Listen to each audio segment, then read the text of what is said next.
नमस्कार दोस्तों, आज हम लोग पढ़ेंगे परमानेंट सेटलमेंट, अस्थायी बंदोबस्त।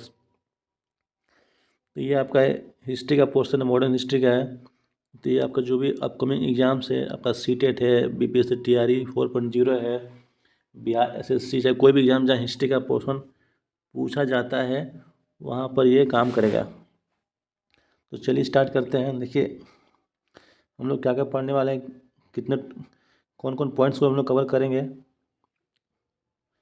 पहले हम लोग इंट्रोडक्शन देखते हैं थोड़ा सा, फिर बैकग्राउंड क्या है आपका, फिर फीचर्स क्या है परमानेंट सेटलमेंट के, उसके मेरिट्स एंटी मेरिट्स और उसका क्या इम्पेक्ट पड़ता है, उसको भी हम लोग इस टॉपिक में देखेंगे। ठीक है। परमानेंट सेटलमेंट, इसको हम लोग इसको 3 नामों से जानते हैं। एक तो पहला है आपका परमानेंट सेटलमेंट, जमींदारी सिस्टम और इस्तेमारी सिस्टम्स के भी इसको जाना जाता है। ये आपका कब इसको इंट्रोड्यूस किया गया था आपका ब्रिटिश ईस्ट इंडिया कंपनी के द्वारा। कब आपका इसको 1793 में किया गया था। जब इसको इंट्रोड्यूस किया गया था उस समय गवर्नर जनरल कौन थे, लॉर्ड कॉर्नवालिस। तो ये चीज़ याद रखिएगा। ये पूछता कि जब इसको इंट्रोड्यूस किया गया था तो गवर्नर जनरल कौन हुआ करते थे, लॉर्ड कॉर्नवालिस हुआ करते थे। ठीक है। ये बेसिकली आपका बंगाल, बिहार और उड़ीसा वाले क्षेत्र में इसको इंट्रोड्यूस किया गया था और बाद में इसको एक्सटेंड भी किया गया था अदर एरिया में। इसका जो मेन मोटिव था, इसकी जो रेवेन्यू है उसको स्टेबलाइज करना, मीन्स फिक्स अमाउंट में सरकार को हमेशा कुछ रेवेन्यू मिलते रहे, इस चीज़ के लिए इसको इंट्रोड्यूस किया गया था। और इसमें जो ज़मींदार था उसको हेरिडेटरी पावर भी दे दिए गए थे लैंड राइट्स के, in exchange of tax payment, कि वो जब तक सरकार को टैक्स पे करता रहेगा तब तक वो ज़मीन का मालिक बना रहेगा। तो जो परमानेंट सेटलमेंट है इसके बहुत सारे फार रीचिंग कॉन्सिक्वेंसेस थे, कुछ पॉजिटिव भी थे कुछ नेगेटिव भी थे। और चूँकि ये आपका टोटली एक लैंड रेवेन्यू सिस्टम था तो इससे जो कॉलोनियल एरा था उनके सोशो इकोनॉमिक कंडीशन में बहुत सारे चेंजेस आए। नेक्स्ट हम लोग देखेंगे परमानेंट सेटलमेंट का बैकग्राउंड क्या रहा। देखिए जब बैटल ऑफ बक्सर हुआ था 1764 में हुआ था, उस समय क्या था, जो जो जमींदार हुआ करते थे वो आपका मुग़ल एम्पायर के बिहाफ में, मतलब उस मुग़लों का राज था उससे पहले। तो जमींदार क्या करते थे, वो रेवेन्यू को कलेक्ट करते थे। क्योंकि बैटल ऑफ बक्सर में अंग्रेज़ों की जीत हुई थी तो उसके बाद जो दीवानी राइट हुआ करता था किसको मिल गया था, अंग्रेज़ों को मिल गया था। तो उसके बाद भी उनका जो रेवेन्यू कलेक्शन था वो सही से नहीं हो पाया, उसमें बहुत से उनको लॉस हो रहा था, बहुत सारा एडमिनिस्ट्रेटिव चैलेंजेस उनको फेस करना पड़ा था। इन सब चीज़ों से ऊपर उठने के लिए उन्होंने सोचा कि एक नया सिस्टम लेके आते हैं जिसको हम लोग परमानेंट सेटलमेंट के रूप में जानेंगे। कंपनी में और भी प्रॉब्लम ये था कि कंपनी में बहुत सारा करप्शन हो गया था। ठीक है, उनको बहुत सारा करप्शन हो गया था, lack of oversight, economic distress हुआ था और जो फेमाइन फेमाइन भी आ गया था बंगाल में 1770 में। तो ये सब बहुत सारे कारण थे। तो जो जमींदारी सिस्टम आया, जब आया परमानेंट सेटलमेंट, उसका प्रपोजल किसने दिया था। ठीक है, 1776 में फिलिप फ्रांसिस ने प्रपोज किया था परमानेंट लैंड रेवेन्यू सेटलमेंट के लिए। और जब उन्होंने प्रपोज किया तब कॉर्नवालिस को भेजा गया कि आप जाइए ज़मींदारों के साथ एक परमानेंट सेटलमेंट कीजिए ज़मींदारों के साथ में। तो उस उनको गवर्नर जनरल बनाकर भेजा गया था। तो इसके लिए कमेटी बनाई गई। तो कमेटी में कौन कौन लोग थे, तो इसमें आपके कॉर्नवालिस थे, सर जॉन शोर और जेम्स ग्रांट थे। इन्होंने एक कमेटी बनाई और उन्होंने इन्वेस्टिगेशन किया और जो परमानेंट सेटलमेंट है इसको सामने लेकर आया। देखिए इससे अंग्रेज़ों को क्या फ़ायदा था। अब मान लीजिए देखिए इससे अंग्रेज़ों को क्या फ़ायदा था कि बहुत जो कल्टीवेटर, जो किसान हैं, बहुत सारे किसान हैं, ठीक है, उनसे रेवेन्यू कलेक्ट करना कुछ ज़मींदारों के द्वारा एक सिंपल काम था। अब मान लीजिए 100 किसान, आप 100 किसान से आप रेवेन्यू लीजिएगा तो ये बहुत टफ टास्क हो गया ना 100 लोगों के पास। इससे अच्छा है कि हम 100 किसान के ऊपर हम एक ज़मींदार रखते हैं और उससे रेवेन्यू कलेक्ट। तो ये जो सिस्टम हमारा क्या है, बहुत सिंपल है। ठीक है, leading all land under permanent settlement to a part of zamindari. तो ये एक उनके लिए अच्छा समझो, उनके लिए एक अच्छा समझौता था। ड्यूरेशनली ऑफ द सेटलमेंट, इसका मतलब क्या हुआ, जैसे मान लीजिए आपके गांव में 100 किसान हैं, ठीक है। अब 100 किसान से अगर अंग्रेज लगान लेने जाएंगे तो उनको 100 किसानों से मिलना पड़ेगा, तो बहुत टाइम टेकिंग है और ये बहुत हेक्टिक काम है। तो इससे 100 किसानों से लगान वसूल करने के बजाय हम 100 किसानों के ऊपर एक ज़मींदार रख देंगे, ठीक है। और ये ज़मींदार 100 किसानों से वो टैक्स लेगा और यहाँ इससे लेकर वो हमको देगा। तो ये एक बहुत सिंपल तरीका था, लगान वसूल करने का बहुत ही सिंपल और ईजी तरीका था। इसलिए किसानों ने सोचा कि चलिए परमानेंट सेटलमेंट को लेके आते हैं। और ये कहाँ और इस किस किस एरिया में लागू किया गया था, ये आपका बेसिकली ये आपका, हाँ, बंगाल में किया गया था, बिहार में किया गया था, इसको उड़ीसा तक बढ़ा दिया गया था, और बनारस में और नॉर्थन मद्रास में किया गया था। और कितना परसेंट लैंड कवर किया था ये, इसके तहत 19% जो लैंड था ना, वो परमानेंट सेटल के अंडर था। नेक्स्ट क्या, परमानेंट सेटलमेंट फीचर्स क्या, तो क्या क्या फ़ायदे रहे होंगे। देखिए इसके बहुत सारे फ़ायदे थे, ठीक है। जैसे फिक्स लैंड टैक्स था। अब सरकार को हर, क्योंकि ये एक फिक्स टेन्योर था, फिक्स कर दिया गया था कि आपको हर साल इतना आपको टैक्स देना है तो देना है। 1790 में क्या गया, इसको 10 साल के लिए फिक्स किया गया, ठीक है, एक एग्रीमेंट के तहत। और 1793 में क्या हुआ, इसको, इस एग्रीमेंट को क्या किया गया, परमानेंट कर दिया, हमेशा के लिए इसको लागू कर दिया गया। पहले ये 10 सालों के लिए था, 10 ईयर टैक्स एग्रीमेंट किया गया था जमींदारों के साथ, लेकिन 3 साल बाद इसको परमानेंट कर दिया गया। अब जमींदार को क्या था कि आपको हर साल आपको फिक्स टैक्स पे करना है, किसको, ब्रिटिश को, आपको कल्टीवेटर से कलेक्ट करके, जिसको अब हम लोग रैयत और रैयत कहते थे। तो सबसे पहला जो फ़ायदा था कि आपको फिक्स लैंड टैक्स हो गया, आपको जो ज़मीन था उसे, जो टैक्स था वो फिक्स कर दिया गया हमेशा के लिए। अब जब लैंड फिक्स हो गया था, आपको कितना रेवेन्यू शेयरिंग कैसे करना है। देखिए जो ज़मींदार थे, जितना भी रेवेन्यू आएगा उसका 10/11 पार्ट आपको देना है, किसको देना है, ब्रिटिश को।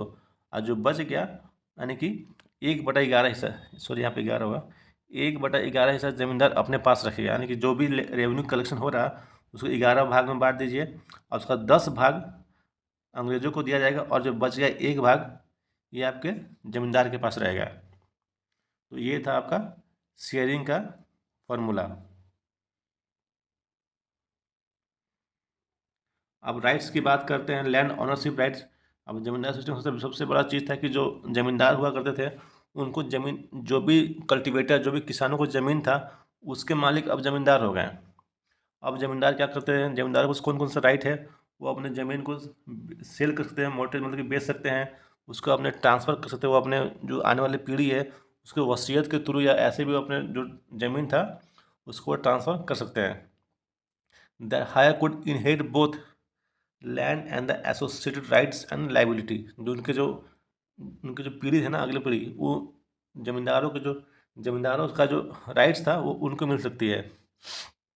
उसमें एक आपका और भी बात है कि एक सनसेट क्लॉज था। अगर शाम को एक फिक्स टाइम तक, इस टाइम तक अगर आपने लगान पे नहीं किया तो आपकी ज़मींदारी को ले लिया जाएगा और आपकी जगह दूसरों को दे दिया जाएगा। तो उसको कहते हैं सनसेट क्लॉज, जो कि 1794 में इंट्रोड्यूस किया गया था। If the tax were not paid by the sunset on a specific date, अगर स्पेसिफिक डेट पे, स्पेसिफिक टाइम पर आपने टैक्स को पे नहीं किया तो zamindar would be confiscated by the government and auction off, transferring ownership to the right to the highest bidder.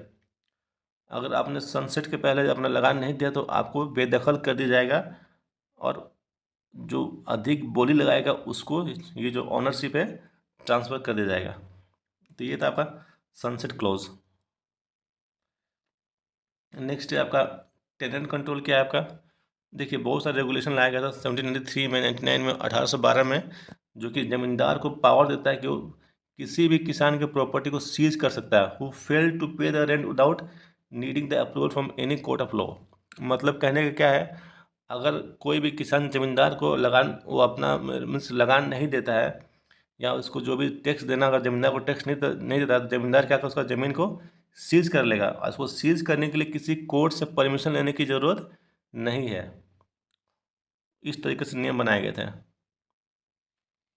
अब limited government intervention मतलब क्या हुआ, जो गवर्नमेंट थी ज़मींदारों और किसानों के बीच में इंटरफेयर नहीं करती थी। ज़मींदार किसानों के बीच का जो रिश्ता है वो, उससे ज़मींदार किसानों से टैक्स लेगा, टैक्स को कलेक्ट करने के लिए क्या करेगा नहीं करेगा, उसमें जो गवर्नमेंट का कोई इंटरवेंशन नहीं था। The British government adopted policy of non intervention in the relationship, किसके बीच में, ज़मींदार और पीजेंट के बीच में, किसानों और ज़मींदारों के बीच में कोई भी इंटरवेंशन गवर्नमेंट के द्वारा नहीं किया जाएगा। पट्टा सिस्टम क्या हुआ करता था, तो ज़मींदार क्या करते थे, पट्टा देते थे, किसको, पट्टा मतलब क्या होता है कि ज़मीन को लीज पे देना, ठीक है, एक लीज एग्रीमेंट बनता था किसानों के साथ कि आपको ये एरिया आपका है और आपको इतना रेंट पे करना है। अब जोग्राफिकल एक्सटेंट क्या था, इसको कहाँ कौन कौन एरिया में लागू किया गया था, पीएस को, परमानेंट सेटलमेंट को। देखिए जो परमानेंट सेटलमेंट था इसको सबसे पहले बंगाल, बिहार, उड़ीसा में लागू किया गया। इसको बाद में एक्सटेंड किया गया, कहाँ पर, मद्रास तक कर दिया गया, वाराणसी रीजन में किया गया। However this system was not applied uniformly, पूरे ब्रिटिश टेरिटरी में अप्लाई नहीं किया गया था, कुछ ही एरिया में इसको अप्लाई किया गया था। अब इसके मेरिट्स क्या है परमानेंट सेटलमेंट के, देखिए इसके मेरिट्स हैं जो आपके इफेक्टिव एडमिनिस्ट्रेटिव, मतलब जो जमींदार थे चूँकि वहाँ के लोकल थे, तो उनको एक अच्छा मीन्स कैसे जो एग्रीकल्चर एक्टिविटी है, जो खेती बाड़ी है वो कैसे होता है, उनको सब पता था, ठीक है। क्या वहाँ का सिस्टम है, नहीं है, तो उन सब चीज़ों को उनके पास नॉलेज बहुत अच्छा था, इसलिए जो एडमिनिस्ट्रेशन का काम था वो जमींदार करते थे, और इससे ब्रिटिशर को कोई प्रॉब्लम नहीं था, उनके लिए एडमिनिस्ट्रेशन आसान हो गया, क्योंकि वहाँ के लोकल हुआ करते थे, उनको अच्छा से पता है ठीक कैसे मैनेज करना है एग्रीकल्चर एक्टिविटी को, और understand the local customs potential leading to more effective governance, क्योंकि वो किसानों को अच्छे से कंट्रोल करते थे। स्टेबल रेवेन्यू सिस्टम मतलब क्या हो कि क्योंकि यहाँ पर जो टैक्स उसको फिक्स कर दिया गया था, इसलिए हर साल गवर्नमेंट को एक फिक्स रेवेन्यू सोर्स आता था। मान लीजिए अगर 100 रुपये देना मिस ब्रिटिशर को, उसको हर साल 100 रुपये मिलेगा, तो उनका जो रेवेन्यू का जो सोर्स फिक्स है, तो ये था आपका स्टेबल रेवेन्यू सिस्टम। इससे क्या था कि बहुत उनके लिए जो उनका जो एडमिनिस्ट्रेशन था और जो आपका मिलिट्री इंडिया में था, उनको बहुत इजीली वो फंडिंग कर सकते थे। एक सेंस ऑफ सिक्योरिटी था, जो एक्चुअली क्या था, ये आपका फिक्स सिस्टम था, ठीक है। तो नेचर पार्टी सिक्योरिटी जितने भी पार्टी थे, मान लीजिए ब्रिटिश है, British head of revenue certainty landlords knew their collections and farmers. इसमें क्या था, जैसे मान लीजिए जो ब्रिटिश है आपका, देखिए जो गवर्नमेंट है, जो ब्रिटिश सरकार थी, वो भी उनको भी एक सेंस ऑफ सिक्योरिटी था कि चलो हमको जो ज़मींदार है, मेरा हर साल का जो मेरा 100 रुपये का जो लगान उनको देगा। अब जो ज़मींदार था, जो किसान थे, उनको भी पता था कि हमको पट्टा इशू किया, हमको लीज पे ज़मीन दिया गया कि हमको ज़मींदार को 10 रुपये देना है साल का, तो इनको भी कोई टेंशन नहीं था, और ज़मींदार को भी था कि जो हम सरकार को इतना देंगे, फिर और जितना जो बचेगा वो मेरा अपना हो जाएगा। तो ये एक सेंस ऑफ सिक्योरिटी था सबके लिए।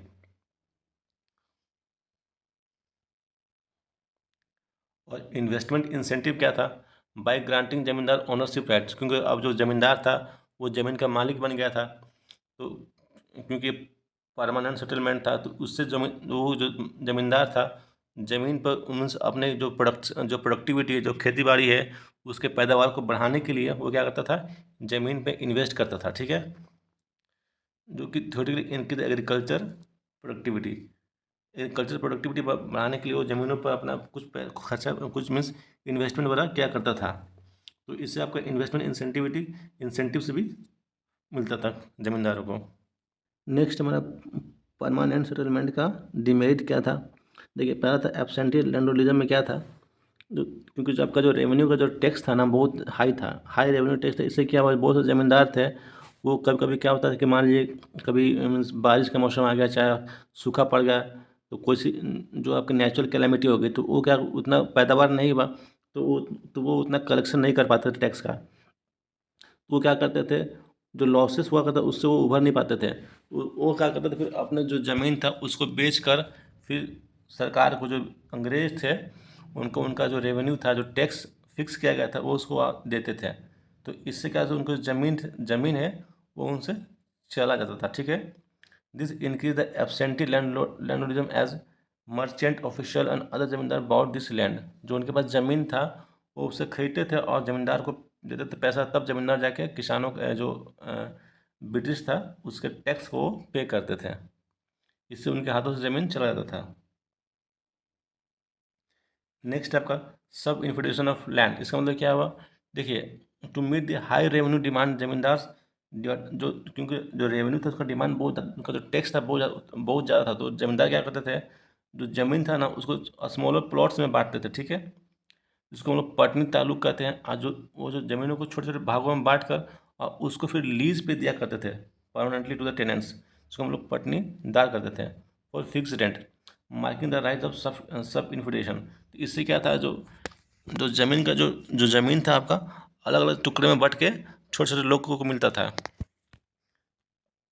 तो इससे जो ज़मीन का जो ज़मीन पर मान लीजिए ज़मीन किसी एक का, उसको बांट दिया गया 2 लोगों में, तो ज़मीन एक का ज़मीन था, लेकिन उसको 2 लोगों को मिल गया, तो ज़मीन पर जो कब्जा था 1 से 2 लोगों का हो गया, तो एक तरह से ज़मीन को हड़पना हो गया, ठीक है। और किसानों का होता था एक्सप्लोटेशन ऑफ पीजेंट, किसानों को दमन किया था, उनका शोषण हुआ करता था। देखिए zamindar were required to issue written agreement, जो जमींदार थे वो क्या करते थे, आपके रिटन एग्रीमेंट देते थे, ठीक है। They really did allowing them to exploit peasant by the demanding high rent tax pushing them into the debt and shut off मतलब क्या हुआ, जो किसान था उन पे क्या था कि उससे पहले वो लिखवा के जो एग्रीमेंट हुआ करता था ना, वो लिखवा लेते थे कि आपको इतना साल का देना, अगर आप नहीं दे पाइएगा तो आपका ज़मीन है वो मेरा हो जाएगा। तो इससे क्या होता था, मान लीजिए अगर कोई किसान है, उसको साल का 10 रुपये देने हैं, तो अगर वो 10 रुपये नहीं दे पाया तो वो क्या करता था, वो फिर किसी से उधार लेगा, उधार लेके फिर ज़मींदार को 10 रुपये देगा, और इस तरीके से वो उधार चूँकि उसको उधार लेना, तो अपना ज़मीन वो फिर किसी को गिरवी रखेगा, ज़मींदार को ही गिरवी रखेगा, ठीक है। तब ज़मींदार को 10 उधार देगा, उससे लेकर फिर वो ज़मींदार ब्रिटिश को पैसा देगा। तो इस तरीके से क्या था, किसानों का शोषण हुआ करता था। नेक्स्ट है आपका नेगलेक्ट ऑफ लैंड इम्प्रूवमेंट। चूँकि जो ज़मींदार था उनका मेन काम क्या था, खाली किसानों से किसी तरीके से लगान वसूल करके और उसको सरकार को देना, फिर जो बच जाए उसको अपने पास रख लेना है। तो वो क्या करते थे, एग्रीकल्चर जो खेती बाड़ी था ना, जो एग्रीकल्चर प्रैक्टिस था, वो उसमें पैसे खर्च नहीं करते थे। मान लो सिंचाई कहीं कहीं पानी नहीं आ रहा, कहीं सिंचाई का प्रॉब्लम है, तो सिंचाई की व्यवस्था नहीं करते थे। तो इस जो भी ज़रूरत था वो ज़रूरत काम नहीं करते थे, बस वो किसानों का ऊपर था कि आपको किसी भी हाल में इतना लगान देना है तो देना है। And no scope for change, और चेंज का कोई स्कोप था ही नहीं, क्योंकि वो पूरा फिक्स पैटर्न था। देखिए फिक्स रेवेन्यू था, मतलब कि there no way to increase the tax, अब टैक्स तो बढ़ेगा नहीं, leaving the British in company unable to raise the additional funds to cover the growing cost of its war and expansion efforts. बल्कि जो ज़मींदार था हर साल उनको 100 रुपये दे रहा, ठीक है।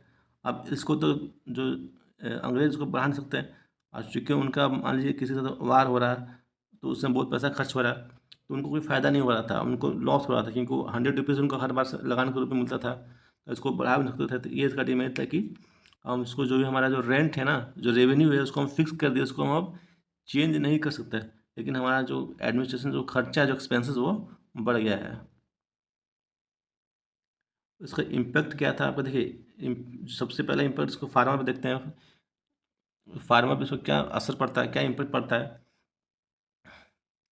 इससे जो क्या था, एक जो आपका जो जमींदारी सिस्टम, ये क्या था कि बहुत ही ऑपरेसिव एंड एक्सप्लोटेटिव था, मतलब कि ये बहुत ही दमनकारी और शोषण करने वाला सिस्टम था, ठीक है। इसमें क्या था, जो किसान थे उनको आपको हाई रेंट पे करना ज़मींदार को, ठीक है। जो ज़मींदार इवन तो ज़मींदार ओनरशिप लैंड वाज ऑफन, जो ज़मींदारी का जो ओनरशिप था जो लैंड का, वो भी क्या अनसर्टेन था, क्योंकि बहुत ज़्यादा आपको रेंट देना है, तो किसानों को बहुत ज़्यादा एक्सप्लॉइट करते थे, ठीक है। मान लीजिए अब किसी साल किसानों का फसल नहीं हुआ, किसी का फसल अच्छा नहीं हुआ, किसानों को देना है 10 रुपये लगान देना है, अब फसल नहीं हुआ, तब किसान क्या करेगा, 10 रुपये को देने के लिए, या वो क्या करेगा, उसको लोन लेना पड़ेगा, ठीक है। लोन लिया, अब लोन लेके उसने ज़मींदार को दिया। अब चूँकि लोन लिया, अगर लोन नहीं चुकाएगा तो उसका उसका ज़मीन है ज़मींदार फिर से हड़प लेगा, तो इससे बहुत नुकसान हुआ करता था किसानों को।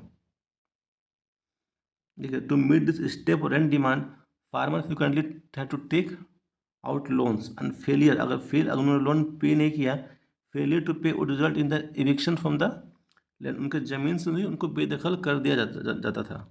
नेक्स्ट है कि आपका ज़मींदारों पर क्या इम्पैक्ट पड़ा, चूँकि आपका जो रेवेन्यू था, फिक्स रेवेन्यू डिमांड था जो कि सेट किया गया था उनके द्वारा, ब्रिटिशर के द्वारा, तो ज़मींदार भी, देखिए जो ज़मींदार अगर पे नहीं करेगा जो रिक्वायर्ड रेवेन्यू है, तो वो अपना ज़मींदारी को खो देगा, ठीक है। अगर आपने पे नहीं किया अपना जो भी आपको जो पे करना है एनुअली, तो आपसे आपके ज़मींदारी को ले लिया जाएगा। तो इससे क्या था कि फाइनेंशियल प्रेशर बिल्डअप होता था, ठीक है।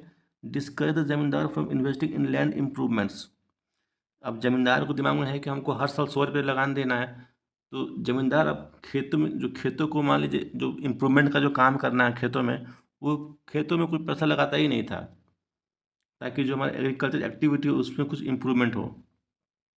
तो उसका सीधा सीधी मेन एम क्या था कि they were more interested in simply renting out land to collect income, वो ज़मीन को अधिक से अधिक रेंट पे लगाते थे, लीज पे लगाते, कि वो ज़्यादा से ज़्यादा इनकम को कलेक्ट कर सके।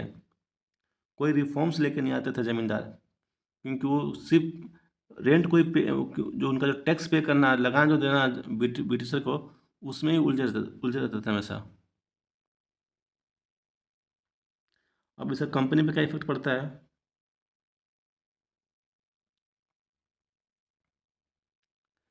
दी permanent settlement provide some initial benefit. पहले तो कुछ फ़ायदा और कंपनी को, ठीक है। It ensure that the company, सिर्फ इससे क्या, पहले क्या था कि उनको हमेशा एक रेगुलर इनकम मिलेगा, ठीक है।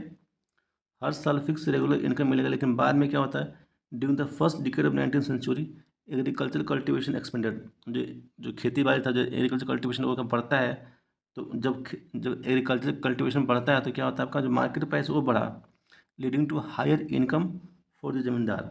देखिए, जब मार्केट में किसी का प्राइस बढ़ता है तो जायज़ होता है, आपका इनकम होता है। तो क्योंकि एग्रीकल्चर जो प्रोडक्टिविटी वो बढ़ रहा है, उसका मार्केट प्राइस बढ़ रहा है, तो जो जो आपका जो ज़मींदार, उसको तो बेनिफिट हो रहा है। लेकिन चूंकि ये आपका फिक्स पैटर्न है, परमानेंट सेटलमेंट है, तो जो ज़मींदार है क्या 100 रुपये तो देगा अंग्रेज़ को, और जो बाकी पैसे वो अपने पास रखेगा। तो इससे क्या, वो कंपनी को बहुत लॉस होता था। However, the company faced financial setback because it was unable to raise the revenue as it had agreed to fix permanent rate. अब कंपनी की मजबूरी थी कि भाई वो जो, क्योंकि उन्होंने एग्रीमेंट साइन किया है, फिक्स है, रेंट को फिक्स कर दिया है, अब तो वो रेंट को बढ़ा नहीं सकते। तो इससे कंपनी को बहुत ज़्यादा फाइनेंशियली लॉस हो जा रहा था। तो ये इम्पेक्ट पड़ता था कंपनी पे।